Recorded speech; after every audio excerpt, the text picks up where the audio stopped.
တခါတော့ကပန်းတွေမပွင့်တော့တဲ့နေမြေတစ်ခုရှိခဲ့ပါတယ်မြေပြင်တွေကခြောက်တွေကွဲအပ်နေသည်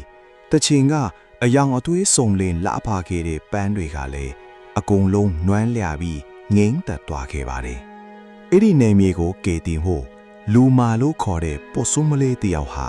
သူမရဲ့တစ်တော်အိမ်လေးကနေခရီးထွက်ခဲ့ပါတယ်သူမရှာဖွေနေတာကတော့တေဆုံးနေတဲ့မြေကိုအသက်ပြန်ပေးနိုင်တဲ့ရွှေရည်မျိုးစေပါပဲလူမာရဲ့ခရီးလမ်းကတော့မလွယ်ကူခဲ့ပါဘူးသူမဟာပူလောင်တဲ့တဲကန်ဒါယာကြီးကိုတယောက်ထဲဖြတ်တန်းခဲ့ရပါတယ်နေအပူရှင်ကပြင်းထန်လွန်းပြီးလေလေးမှာတော့မီးတောက်ထလို့ခန်းစားရလောက်အောင်အရာအားလုံးပူပြင်းမိခဲ့ပါတယ်အဲ့ဒီတဲကန်ဒါယာအလေးမှာတော့လူမာဟာတဲပေါ်မှာလဲချနေတဲ့ကုလအုပ်ကြီးတစ်ကောင်ကိုတွေ့လိုက်ပါတယ်သူကအယမ်းပင်ပန်းနေပြီးရေငတ်လုံးလိုအားအင်ကုန်ခန်းနေခဲ့ပါတယ်ဒါပေမဲ့လူမာကသူ့ကိုထားခဲ့ပြီးမသွားနိုင်ခဲ့ပါဘူး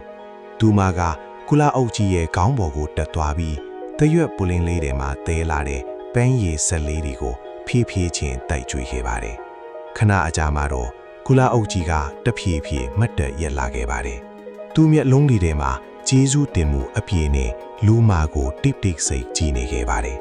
အဲ့ဒီနောက်မှာတော့သူဟာလူမာနဲ့အတူခရီးဆက်ဖို့ဆုံးဖြတ်လိုက်ပါတယ်အဲ့ဒီနေ့ကစားပြီးလူမာနဲ့ကုလအုပ်ကြီးဟာတဲထုံတွေကိုအတူဖြတ်ကျော်ခဲ့ကြပါတယ်နေပူပူလေပြင်းပြင်းကြားထဲမှာတယောက်ကိုတယောက်အားပေးရင်သူတို့ဟာမိဆွေကောင်းတွေဖြစ်လာခဲ့ကြပါတယ်ခရီးလမ်းမှာပြင်းထန်တဲ့တဲမုန်တိုင်းကြီးနဲ့လည်းသူတို့ရင်ဆိုင်ခဲ့ရပါတယ်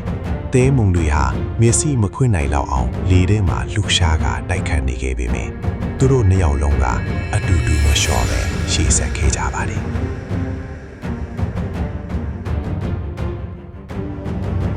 ရှီဟောင်းကန်ဒါယာပန်းလေးတွေပေါ်လာခဲ့ပါတယ်အဲ့ဒီပန်းလေးတွေကမောင်မိုက်နေတဲ့တဲကန်ဒါယာထဲမှာလမ်းပြမီးတိုင်လေးတွေလို့သူတို့ရှေ့ကိုလမ်းညွှန်ပေးခဲ့ပါတယ်နောက်ဆုံးမှာတော့သူတို့ဟာမီးလျောက်ခံထားရတဲ့အိုအေးစစ်တစ်ခုစီကိုရောက်ရှိခဲ့ကြပါတယ်အဲ့ဒီနေရာဟာတဲကန်ဒါယာအလီမှာလျှို့ဝှက်ထားတဲ့အံဖွေကဘာလေးတစ်ခုလို့တိတ်ဆိတ်ပြီးလာပါနေခဲ့ပါတယ်အဲ့ဒီအိုအေးစစ်ရဲ့အလီမှာတော့ရွှေရည်မျိုးစေ့ဟာကြီးလေးတောက်ပါနေတဲ့ဖန်ဖန်တပွေအတွင်းတိတ်တိတ်ဆိတ်အိပ်စက်နေခဲ့ပါတယ်အလင်းရောင်နွေးနွေးလေးတွေထွက်ပေါ်နေတဲ့အဲ့ဒီမျိုးစေ့ကြီးဟာနမ်းမီတစ်ခုလုံးရဲ့မျောလင့်ချက်လိုပဲအဖို့တန်လာပါတယ်လူမာကအဲ့ဒီမျိုးစေ့ကိုအလွန်ကြွတစိုက်လက်ထဲမှာကန်ယူပြီးခြောက်သွေးနေတဲ့မြေပြင်ထဲမှာဒေချစွာစိုက်ပြိုလိုက်ပါတယ်အဲ့ဒီချိန်မှာပဲမြေကြီးအောက်ကနေရေတွေတဟုန်ထိုးစီးဆင်းလာပါတော့တယ်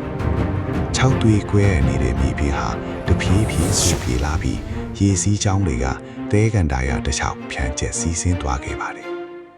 မကြာခင်မှာပဲပန်းတွေပြန်လဲဖူးပွင့်လာတယ်နွမ်းလျော်သွားခဲ့တဲ့မြေပြင်တွေကလည်းအသက်တွင်လှုပ်ရှားလာကြပါတယ်တစ်ချိန်ကသေးစပြူနေခဲ့တဲ့နေမီဟာလူမာရဲ့သက်တည်စွမ်းအားနဲ့ကျင်နာမှုကြောင့်ပြန်လဲရှင်သန်လာခဲ့ပါတယ်လူမာရဲ့ဘေးမှာတော့ကုလအုပ်ကြီးကဦးညွှန်ရနေခဲ့ပါတယ်အဲ့ဒီနေ့ကစပြီးသူဟာလူမာရဲ့ထာဝရသူငယ်ချင်းပြီးတော့သူမကိုအမြဲကာကွယ်ပေးမယ်အဖို့